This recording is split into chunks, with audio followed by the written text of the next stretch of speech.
Sube la tasa, baja la ansiedad. Antes del ruido, vamos a conversar. En el primer Café para el Azúcar, presentamos el resumen semanal correspondiente a la semana del 20 al 24 de abril. Vamos a estar viendo cuáles fueron esas 5 grandes lecciones que nos dejó esta semana en el mercado del azúcar. Muy buenos días, buenas noches a la hora que usted escuche. Esta semana el mercado del azúcar nos dio 5 grandes lecciones y aquí van directas y sin rodeo. Número 1, el mercado está en manos de los fondos especulativos. Esta semana fue la semana del reposicionamiento especulativo. El reporte del COT o el Commitment of Traders publicado hoy mostró una posición neta corta que cerró en 156.138 lotes en el contrato de julio. Este número llegó por debajo de lo que el mercado esperaba, que era entre 165.000 y 170.000. Yo había hecho cuentas de 180.000 lotes, pero no es para confundirnos. El corto de los brutos, de los no comerciales, subió a 282.450 lotes. Esa es la cifra real de presión vendedora acumulada, desde el máximo de 16.29 centavos de dólar la libra del 30 de marzo. Los fondos especulativos añadieron 95.000 nuevos lotes en corto. La estimación del cierre de esta semana es de 146.000 lotes netos cortos. Esa posición es combustible. Si el mercado genera una señal alcista, la recompra puede ser rápida y violenta. Número 2, la prima del mercado blanco o el White Premium marcó el pulso de la semana. El diferencial de agosto Londres frente a julio Nueva York cerró hoy viernes en 124.20 dólares por tonelada. Agosto en Londres terminó la semana en 435.30 dólares, un cierre fuerte que consolida el gráfico del mes. El blanco superó en ritmo al crudo durante toda la semana. Eso dice algo. Hay demanda de azúcar refinado que no está siendo atendida o cubierta con comodidad. La prima, el White Premium en este nivel, favorece a quien tiene acceso a azúcar blanco o a la capacidad de refinación. Punto número 3. Brasil exporta menos y sus márgenes se comprimen. El ritmo de embarques de Brasil cayó 17.9% interanual. El tiempo de espera para atracar en Santos subió de 3 a 25 días por mantenimiento en el terminal CLI 1617. Las exportaciones de la tercera semana de abril promedian 62.000 toneladas por día, con una caída del 20.6% frente a abril del 2025.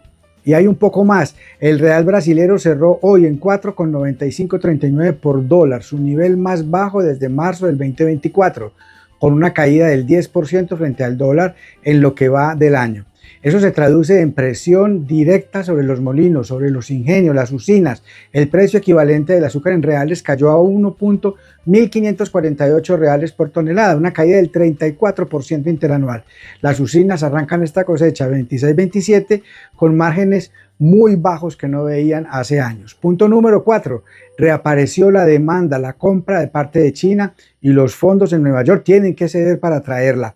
La paridad de importación para azúcar BHP brasileño con destino a China cerró la semana con una cifra positiva en 14%. Eso significa que a los precios actuales en Nueva York, comprar desde Brasil es rentable para un importador chino. La terminal de COFCO en Santos mejoró la logística. La cosecha china 25-26 sube a 12.40 millones de toneladas, pero el ratio de existencias o el stocks to use o el inventario para consumo se mantienen apenas de 20 a 22%. China necesita comprar. La pregunta no es si compra, sino a qué precio lo hace. La respuesta de esta semana es clara. Nueva York tiene que mantenerse cerca de 14 centavos de dólar la libra para que ese flujo continúe. Y punto número 5. La geopolítica centró al mercado del azúcar. El conflicto entre Estados Unidos e Irán no es un tema lejano para este mercado. Irán controla el estrecho de Hormuz. Si el crudo sube por encima de 100 dólares ante una escalada, la prima del blanco, el White Premium, subirá por temas energéticos. El etanol gana competitividad y los flujos de azúcar tal vez se reordenen. Esta semana el crudo ya cotizó por encima de 100 dólares en varios momentos. Hay escasez de diésel en Asia y en África y de combustibles de aviación en Asia y Europa. Eso presiona los costos de producción y transporte de alimentos en general, incluido el azúcar. No es un riesgo inmediato, pero sí es un riesgo que ya empezó a correr. Ahora, después de haber visto los 5 puntos de la semana anterior, vamos a ver los 3 hechos más importantes a vigilar en la próxima semana del 27 al 30 de abril. Primero, el vencimiento del contrato de mayo en Nueva York.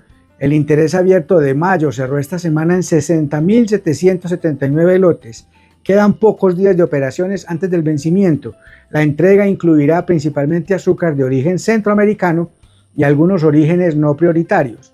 La dinámica de precios en torno al vencimiento puede generar movimientos bruscos en el diferencial mayo-julio, que cerró esta semana en 18 puntos negativos.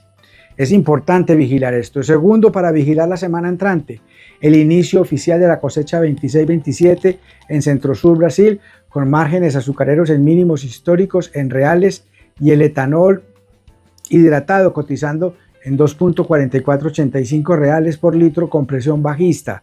Las usinas tienen incentivo para desviar producción hacia etanol. Cada decisión de mezcla que tome el sector en las próximas semanas va a mover necesariamente el balance global de azúcar. Hay que observar esta semana la publicación de los reportes de Única y Datagro con mucha atención.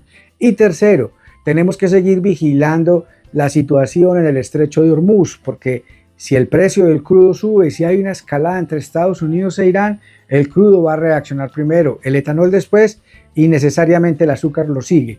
El mercado ya anticipó parte de ese escenario esta semana. Si se concreta la recompra especulativa en azúcar, puede acelerarse. Si se resuelve la presión bajista, regresará con fuerza. Este es pues el resumen de esta semana. Esta semana, como lo hemos dicho, el mercado bajó, el mercado subió, el mercado rebotó, se comprimieron márgenes en Brasil, atrajo a China y dejó una posición especulativa corta, que es la más grande del año en el total. No es un mercado que esté tranquilo, es un mercado que está esperando simplemente la chispa para moverse con fuerza en alguna dirección, principalmente ojalá hacia arriba. Proverbios 4:7 lo dice con claridad. Lo principal es la sabiduría. Adquiere sabiduría y con todo lo que tienes adquiere inteligencia. Que tu semana entrante sea una semana de muy buenas decisiones. Nos escuchamos el próximo lunes con el primer café para el azúcar. Sube la tasa, baja la ansiedad. Antes del ruido, vamos a conversar.